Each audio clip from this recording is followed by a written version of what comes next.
professor Vila. E a Denise Campos de Toledo tem também outras notas da área econômica do país. Exatamente, o Banco Central já divulgou uma nota dizendo que ele vai monitorar o impacto das informações que foram divulgadas pela imprensa e vai atuar para manter a plena funcionalidade dos mercados. Esse monitoramento e atuação tem foco no bom funcionamento dos mercados. Segundo o Banco Central, não há relação direta ou mecânica com a política monetária, que continuará focada nos seus objetivos tradicionais. É um recado em relação ao que pode acontecer com o Copom.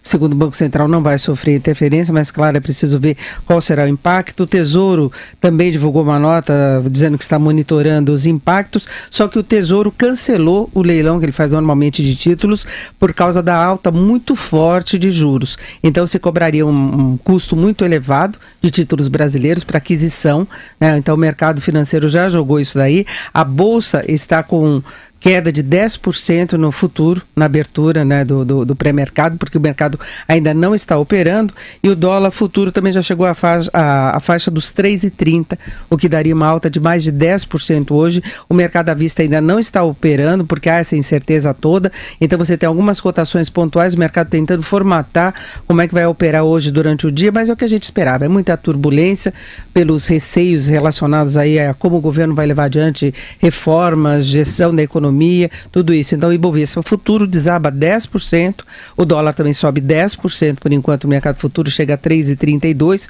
Ontem o fechamento foi na faixa dos 3,30, Banco Central e Tesouro monitorando. E lembrar só que, acho que valeria destacar, por exemplo, esse episódio que envolve um procurador, que é algo realmente inacreditável, um procurador que estava a serviço, dentro do TSE, a serviço da JBS, quer dizer, era uma verdadeira espião que estava lá a serviço da JBS. Aí nós vamos começar, quando vamos adentrar aí questão de Ministério Público, Poder Judiciário e tal, uma parte da delação da Odebrecht, especialmente do Marcelo, tem a parte que envolve o Poder Judiciário e que não foi até esse momento de conhecimento público, estaria sob sigilo com o ministro Fachin.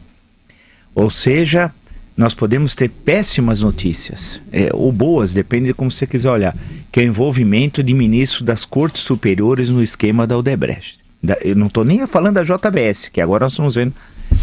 A situação é muito grave, E há um leque que é um pé que vai no Rio de Janeiro, no Tribunal de Justiça, e gente que veio do Rio para as Cortes Superiores, e há um pé com o Cabral.